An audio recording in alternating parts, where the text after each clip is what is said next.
할렐루야. 오늘 읽은 시편 108편의 말씀은 과거 두 개의 시편을 짜집기한 말씀입니다.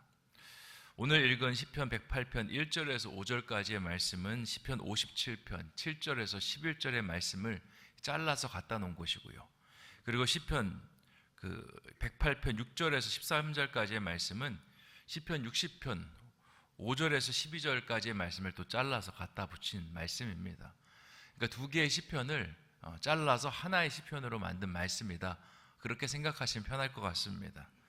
제가 먼저 시편 108편 1절에서 5절까지의 말씀을 시편 57편의 말씀과 한번 비교해서 읽어보겠습니다. 제가 57편 7절에서 11절 말씀 읽어봅니다. 한번 눈으로 그 말씀을 따라가셨으면 좋겠습니다. 하나님이여, 내 마음이 확정되었고 내 마음이 확정되었사오니 내가 노래하고 찬송하리이다. 내 영광아 깰지어다. 비파야 수금아 깰지어다. 내가 새벽을 깨우리로다. 주여, 내가 만민 중에서 주께 감사하며 문나라 중에서 주를 찬송하리이다. 무릇 주의 인자는 커서 하늘에 미치고 주의 진리는 궁창에 이르나이다. 하나님이여, 주는 하늘 위에 높이 들리시며 주의 영광이 온 세계 위에 높아지기를 원하나이다. 아멘. 오늘 읽었던 말씀과 똑같지 않습니까? 똑같은 말씀이 오늘 이 말씀에 기록이 되어 있는 겁니다. 그러면 여기서 우리가 궁금증이 생깁니다. 그럼 왜 짜집기를 해놨을까? 한 시편을 통째로 갖다 놓은 것도 아니고 두 시편을 잘라서 일부분만 잘라서 이렇게 두 시편으로만 한 시편으로 만들어 놓은 이유가 무엇일까? 그것은 우리가 말씀을 암송하는 이유와 똑같습니다. 우리가 말씀을 암송합니다. 어떤 말씀을 암송합니까? 우리에게 힘이 되는 말씀, 우리에게 은혜가 되는 말씀, 내 마음에 탁 들어와서 박히는 말씀을 우리가 암송하지 않습니까? 그것이 어떤 나의 상황과 평소에 내가 갖고 있던 생각들과 잘 맞는 말씀들이고, 그래서 우리는 그것을 암송하고 메모하고 적기도 합니다. 시편 저자도 마찬가지입니다. 지금 처한 상황 속에서 하나님의 말씀을 보는데 시편 57편의 말씀과 60편의 말씀이 마음에 와서 꽂힙니다.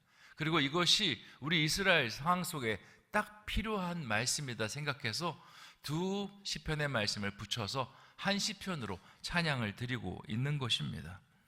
우리가 신앙생활할 때요, 하나님의 말씀만큼 우리에게 힘이 되는 말씀 없는 것 같습니다. 어려운 상황 속에 있는데 누군가 와서 많이 힘들죠? 힘내세요. 그리고 기도할게요. 이런 이야기를 던지는 것보다 하나님께서 주신 말씀을 가지고 와서 함께 나눌 때 훨씬 더 마음의 위안과 은혜가 넘치는 것을 우리가 종종 경험합니다. 너무나 힘든데 장로님께서 오셔가지고 아무것도 염려하지 말고 다만 모든 일에 기도와 간구로 너희 구할 것을 감사함으로 하나님께 아뢰라. 그리하면 모든 지각에 뛰어난 하나님의 평강이 그리스도 예수 안에서 너희 마음과 생각을 지키시리라. 집사님, 이 말씀 붙잡고 우리 힘냅시다. 그러면 인간적인 어떤 위로와 어떤 이야기를 한 것보다 훨씬 더 우리의 마음속에 소망과 하나님께서 함께 하신다는 능력이 생겨납니다. 또 여호와는 나의 빛이요 나의 구원이시요 내가 누구를 두려워하리요. 여호와는 내 생명의 능력이시니 내가 누구를 무서워하리요. 지금 이제 수능이 얼마 남지 않지 않았습니까? 우리 자녀들에게 엄마가 여러 가지 이야기를 해줄 수 있지만 말씀의 구절을 가지고 자녀에게 이야기하고 함께 기도해 줄 때 그것만큼 능력이 있는 말씀, 마음의 확신을 주는 말씀이 없는 것 같습니다. 마찬가지입니다. 시편의 저자도 다른 인간적인 이야기들이 아니라 하나님의 말씀을 읽으니까 마음이 녹아내리는 것 같은데 그 녹아내리던 마음이 멈추는 것입니다. 다시 한번 소망이 생겨나고 할 수 있다라는 그런 은혜가 마음속에 차오르는 것입니다. 그러면서 1절 말씀을 보니까 마음이 점점점 강해져서 나중에는 하나님을 찬양하는 마음까지 변하는 것을 볼 수가 있습니다. 1절 말씀 같이 한번 읽어보겠습니다. 시작. 하나님이여, 내 마음을 정하여 싸우니 내가 노래하며 나의 마음을 다하여 찬양하리로다. 아멘. 여기서 내 마음을 정하였다는 것은 이제 내 마음이 확고하다는 뜻입니다. 어떤 의미에서 확고하냐면 내 마음이 하나님을 향한 믿음으로 확고하다는 겁니다.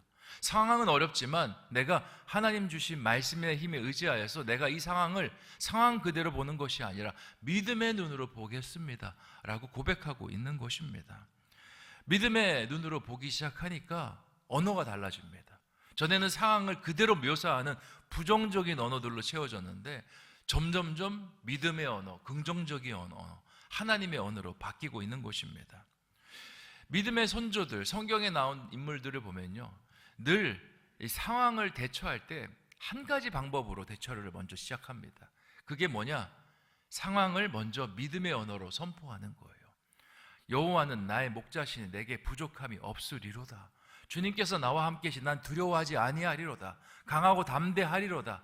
상황이 여전히 나를 두렵게 하고 나를 힘들게 하고 바뀐 것이 아무것도 없는데 일단 상황을 그렇게 선포하면서 나가는 겁니다. 하나님께서 나를 승리하게 하실 것이다. 하나님은 나를 지금까지 도우셨기 때문에 지금도 나와 함께 하셔서 나를 도우실 것이다. 이렇게 이야기하고 나가는 것입니다. 이렇게 하게 되면 변화가 일어나는데요, 우리의 마음이 아주 굳어집니다. 더 굳어집니다. 우리의 마음과 입술은요, 연결이 되어 있습니다. 입술은 마음의 거울입니다. 우리가 이렇게 생각하시면 될 것 같아요. 마음이 불안할 때 입에서 좋은 소리가 나올 수 있을까요? 누군가가 언짢은 그런 행동을 하였고 내 마음이 언짢은데 그 사람을 향해서 좋은 말이 나올 수 있을까요? 절대 그렇지 않습니다. 내 마음이 언짢으면요, 싫은 소리가 나가고 내 마음이 불안하면 안 좋은 말이 나오게 되는 것이 인간입니다. 제가 우이천을 걸을 때마다 어떤 할아버지를 만났는데 늘 부정적인 이야기를 합니다. 소리 크게 지르면서 약간 술이 취해 있습니다. 야, 세상은 썩었어. 뭐 살아봐야 소용없어. 어느 날 이러시더라고요. 보험 들지 마. 보험 들면 아무 소용없어. 막 이러시더라고요. 계속 지나갈 때마다 부정적인 이야기를 합니다. 그 사람이 부정적인 이야기를 하면서 제가 그 사람을 모르지만 느낄 수 있는 건 있습니다. 지금 그 사람의 마음이 좋다, 어렵다. 어렵다를 느낍니다. 지금 세상을 좋게 보고 있다, 비관적으로 보고 있다. 비관적으로 보고 있다는 걸 느낍니다. 그런데 가끔씩 우이천을 지나가다 콧노래를 부르는 분들이 있습니다. 그리고 그 콧노래의 가사말을 잘 들어보면, 멜로디를 들어보면 찬양의 콧노래를 부르는 분들이 있습니다. 그 사람들의 마음은 어때 보입니까? 뭔가 기쁨으로, 그리고 뭔가 하나님을 향한 은혜로 채워져 있는 것 같지 않습니까? 그러다가 지나가다가 가사라도 행복해, 좋아, 난 너무 기뻐라는 이야기를 들으면요, 그 사람의 마음이 지금 기쁨으로 채워져 있구나라는 것을 느낄 수 있습니다. 우리가 어떻게 이야기하냐에 따라서 우리의 마음을 들여다볼 수 있습니다. 그럼 거꾸로도 되는 겁니다. 우리의 마음이 혹시라도 불안하고 우리의 마음이 어렵다 할지라도 우리의 입술을 의도적으로 계속 기쁨과 하나님 주신 은혜의 말들로 채워나가면 어떻게 되냐? 마음이 변하기 시작합니다. 마음이 상황을 바라보는 관점들을 다르게 먹기 시작하는 것입니다. 그러면서 문제와 지금 처한 상황과 싸워나가기 시작합니다. 그뿐만이 아닙니다. 6절에 놀라운 역사를 일으키는데요, 6절 말씀도 같이 한번 읽어보겠습니다. 시작. 주께서 사랑하시는 자들을 건지시기 위하여 우리에게 응답하사 오른손으로 구원하소서. 아멘. 하나님께서요, 찬양하는 자들을 건져주십니다. 왜 찬양하는 자들을 건져주시냐? 그들의 입술에는 상황은 어렵지만 반전의 이야기를 하는 거예요. 상황이 어려운데 반전의 이야기를 할 수 있는 동력원을 따져보면 거기에는 믿음이 있는 겁니다. 믿음의 고백을 하기 때문에 하나님께서 그 믿음의 고백을 들으시고 화답하셔서 문제 속에 들어가 주시는 거예요. 그리고 문제를 바꿔주시고 우리의 어려움이 하나님 주시는 해결로, 그리고 어떤 슬픔이 희락과 화관으로 바꿔주시는 하나님을 경험하게 된다라는 것입니다. 성경에 믿음의 기도는요, 병을 낫게 하는 역사와 간구의 힘이 있다라고 말씀하고 있습니다. 믿음의 기도는 상황을 바꿔내는 하나님의 놀라운 능력이 있다라고 말씀하고 있습니다. 그리고 예수님께서도 공생애 때 믿음이 있을 때 너희의 삶 속에 말할 수 없는 능력이 나타난다라고 마가복음 11장 23절에서 이야기하였습니다. 내가 진실로 너희에게 이르노니 누구든지 이 산도로 들리어 바다에 던져지라 하며 그 말하는 것이 이루어질 줄 믿고 마음에 의심하지 아니하면 그대로 되리라. 산이 옮겨지는 그 모든 일련의 과정 속에 뭐가 있습니까? 믿음이 있고요, 말이 있습니다. 믿음을 가지고 믿음의 언어를 사용하면 하나님께서 그것을 들으시고 능력을 행하시겠다라고 말씀하고 있는 것입니다. 그러니까 우리의 삶 속에 우리가 어떤 언어를 사용해야 됩니까? 믿음의 언어, 긍정의 언어를 사용해야 되는 겁니다. 목사님, 저는 지금 상황 속에서 믿음의 마음이 안 생기고 믿음의 언어도 안 생기는데요. 그럴 때일수록 찬양을 해야 됩니다. 아유, 죽겠네, 안 될 것 같아, 포기해야 돼, 그냥 나는 망했어, 이번 생은 틀렸어, 이런 이야기를 계속 던지잖아요. 진짜 말 그대로 됩니다. 그런데 상황과 다르게 나는 할 수 있어, 풀릴 수 있어, 해결할 수 있어, 일어설 수 있어, 나을 수 있어, 이런 말들은요, 우리의 삶을 실제적으로 바꿔냅니다. 하나님께서 내 귀에 들린 대로 내게 응하리라, 하나님께서 그 말씀으로 우리 가운데 역사하시는 것입니다. 그리고요, 이 긍정의 언어는 우리의 삶만 바꾸지 않습니다. 7절 말씀 같이 한번 읽어보겠습니다. 시작. 하나님이 그의 성소에서 말씀하시되 내가 기뻐하리라, 내가 세겜을 나누며 숫꽃 골짜기를 청량하리라. 아멘. 또 무엇을 바꾸냐면 하나님의 마음을 바꿉니다. 하나님의 마음이 지금 7절에서 어떻습니까? 내가 기뻐하리라. 하나님이 그 성소에서 말씀하시되 내가 기뻐하리라, 내가 기쁘다라고 말씀하십니다. 우리의 마음이요, 긍정적인 마음을 갖고 찬양하는 마음, 내 기쁨은 하나님 주시는 은혜와 믿음을 사모하는 마음으로 채워지면요, 상황만 바뀌는 것이 아니라 더 나아가 하나님의 마음까지 바뀜을 이야기하고 있는 것입니다. 우리의 마음과 입술만 연결되어 있는 것이 아니라 우리의 마음과 하나님의 마음이 연결되어 있습니다. 왜 그러냐? 우리는 하나님의 형상으로 만들어져 있어요. 형상이라는 뜻이 이미지입니다. 어떤 거울에 반사돼서 어떤 이미지가 맺혀지는 것과 똑같은 단어로 그 형상이 기록된 겁니다. 우리의 마음이 기쁘면요, 하나님 마음 기쁩니다. 이렇게 생각하시면 좋을 것 같아요. 가족 중에 누가 근심으로 가득 채워져 있습니다. 맨날 밥 먹으면서도 아휴, 그리고 뭘 할 때마다 아이고 어떡하나, 이렇게 이야기하면요, 집안 분위기 금방 우울해집니다. 아유, 그 사람이 한숨 쉬는 것 때문에 나도 어느 순간 한숨이 터져 나오고요, 마음이 우중충한 것 때문에 내 마음까지 우중충해집니다. 근데 집안이 완전 풍비박산 났습니다. 완전 어렵습니다. 힘듭니다. 그런데 가족 중에 누가 한 명이 할 수 있어, 우리 이겨낼 수 있어, 하나님을 찬양합시다 라는 이야기들로 계속 옆에서 이야기해 주면요, 가라앉았던 분위기도 다시 올라옵니다. 우리가 목장 생활이나 교회 생활해도 똑같지 않습니까? 부정적인 이야기하는 사람, 맨날 그 권사님, 그 집사님 만나면 한숨 쉬는 사람 좋아합니까? 안 좋아합니다. 기빨립니다. 만나면요, 계속 에너지 빨리고요, 좋았던 마음까지도 부정적으로 바뀝니다. 근데 긍정적인 언어, 할 수 있다는 언어 만나는, 이야기하는 사람 만나면 어떻습니까? 나도 그 사람에게 같이 영향받고요, 마음도 행복해집니다. 그게 사람과 사람 사이에서만 연결되는 것이 아니라 하나님과도 마찬가지입니다. 하나님께서 우리에게 은혜를 끊임없이 부어주시는데 하나님 부어주신 은혜에 한숨 쉽니다. 에휴, 이거 받아서 뭐하나, 내가 좋아하는 물질, 성공 이런 거 안 주시는데 이거 받아서 뭐하나, 이러면요, 하나님 마음도 우울해지는 거예요. 하나님 마음도 우리를 도와주고 싶은 마음에서 점점 그 마음들이 작아지게 되는 것입니다. 오늘 말씀에서 하나님 마음이 우리의 마음과 연동이 되어 있습니다. 그래서 우리의 마음이 기뻐하니까 하나님 마음도 동일하게 기뻐지는 겁니다. 제가 금요 중보 때 한번 이렇게 설교한 적이 있습니다. 우리의 인생은 100% 부정도 100% 긍정으로도 채워져 있지 않다라고. 어떤 사건에 부정과 긍정이 뒤섞여 있다라고 그렇게 말씀드렸습니다. 우리가 어려움을 당했지만 그 안에도 긍정이 있습니다. 교통사고 났습니다. 아유, 왜 아침에 바빠 죽겠는데 왜 이렇게 교통사고가 났지? 아, 이거 처리하려면 또 얼마나 힘들까? 또 이 보험료는 얼마나 또 할증이 될까? 또 보험회사들과 어떻게 또 이야기해야 될까? 부정적인 언어들이 가득 그 안에 있지만 또 긍정적인 언어도 있습니다. 아유, 사람 안 다친 게 어디야? 그러니까 이만한 게 어디야? 그래도 잘 수습돼서 이게 어디야? 그 안에 긍정적인 것들이 있습니다. 우리가 찾으면요, 찾아낼 수 있고, 우리가 그 선택지에서 우리가 선택을 하면 긍정적인 사건으로 바꿔낼 수 있습니다. 어떤 사람이 교회에 올 때 버스를 타고 왔습니다. 제 시간에 왔습니다. 그래서 이렇게 이야기합니다. 역시 하나님은 여호와 이레의 하나님, 그리고 에베네셀의 하나님이야. 버스를 내가 조금 늦게 왔지만 그래도 제 시간에 타서 알맞게 딱딱딱 정류장에 서서 제 시간에 도착했구만. 너무 감사해. 나를 너무 사랑하시는 것 같아. 근데 반대 사람은 이렇게 이야기합니다. 아유, 오늘따라 정거장에 왜 이렇게 사람이 많어?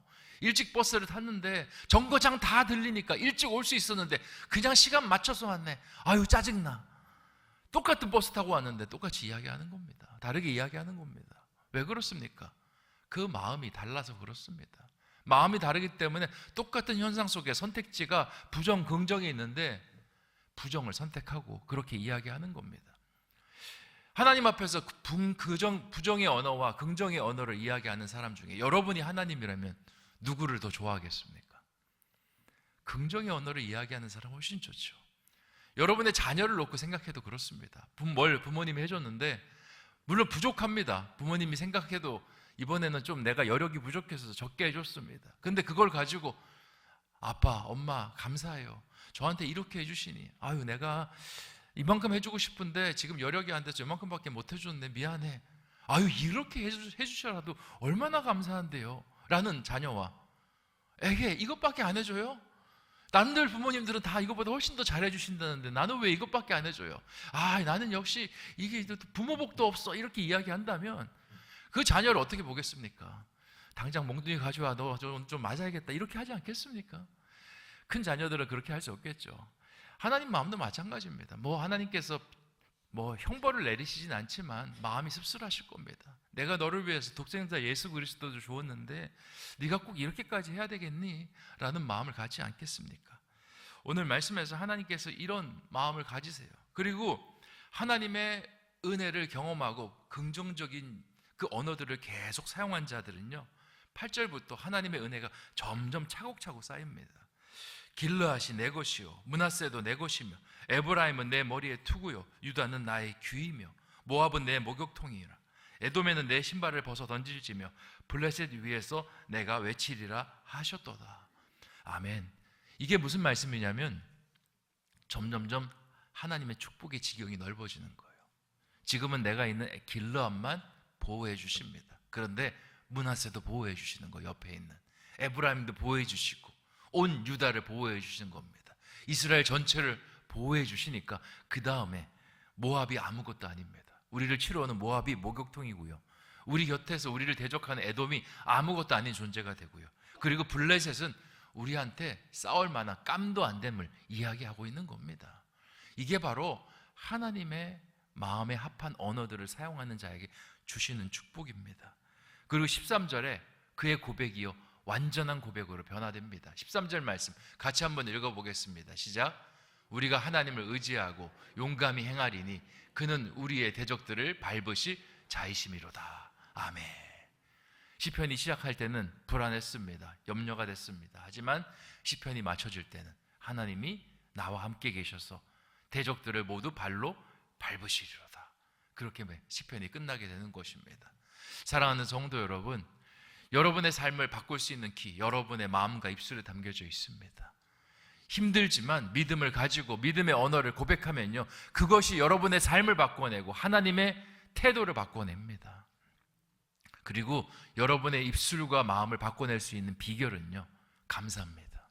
평소에 작은 것 하나도 감사해 보셨으면 좋겠습니다. 아유, 어떻게 오늘 이렇게 새벽 기도에 왔네. 너무 감사하다. 아유, 오늘 이렇게 새벽 기도를 시작해서 하루를 시작하니 마음에 기쁨이 넘치네. 너무 감사하다. 그리고 오늘 피곤한 하루를 끝내고 저녁에 누웠을 때 오늘도 이렇게 은혜 가운데 하루를 맞춰서 너무 감사하다. 이런 감사의 훈련 안 돼 있으면요, 상황 속에서 긍정적인 이야기 절대 못 합니다. 평소에 계속 불평, 불만, 감사 없이 사는 삶, 한 번에 감사가 튀어나오고 믿음이 튀어나오는 말 절대 할 수 없습니다. 이번 특별 새벽 집회, 추수감사절 특별 새벽 집회 기간 동안 예배도 드리지만 여러분이 감사를 실천하셨으면 좋겠어요. 감사하다. 집에 가서도 가족들을 만날 때도 나의 가족이어서 너무 감사합니다. 그렇게 감사의 언어를 풍성하게 채워나가는 저와 여러분 되시기를 주님의 이름으로 축원드립니다. 기도하겠습니다. 주신 말씀 생각하며 함께 기도하기를 원합니다. 하나님, 상황을 바라보는 것이 아니라 주의 말씀을 바라보게 해주시고 말씀 속에 믿음을 갖게 해주시고 믿음으로 상황을 재편성하고 재해석하는 우리가 되게 하여 주시옵소서. 뿐만 아니라 믿음의 언어는 하나님 마음을 기쁘시게 하신다고 하셨습니다. 하나님, 우리가 하나님의 마음을 기쁘시게 하고 하나님과 우리와 연결이 되어서 우리의 상황 속에 하나님의 축복이 차곡차곡 세워져 우리의 지경이 훨씬 더 넓어지는 은혜가 있게 하여 주시옵소서 기도하시고요. 우리 교회와 목장을 위해서 기도하기를 원합니다. 우리 교회가 긍정의 공동체 되게 해 주시고 믿음의 공동체가 되게 해 주시고 정말 우리가 같이 이야기 나누고 교제하면서 힘받는 공동체가 되게 하여 주시옵소서. 어려운 상황 속에서 어려움을 그냥 사실로 적시해서 이야기하는 것이 아니라 어려운 상황이지만 믿음으로 이야기하고 고백하는 우리 공동체가 되게 해 주시고 또 그런 교회와 우리를 연결하는 목장이 되게 해 주시고 또 목장을 위해 수고하시는 우리 목자들 힘 주시고 능력 주시고 또 그 안에서 하나님 주신 은혜가 충만히 넘칠 수 있도록 우리 주신 말씀과 교회와 목장, 목자를 위해서 같이 합심하러 기도하겠습니다.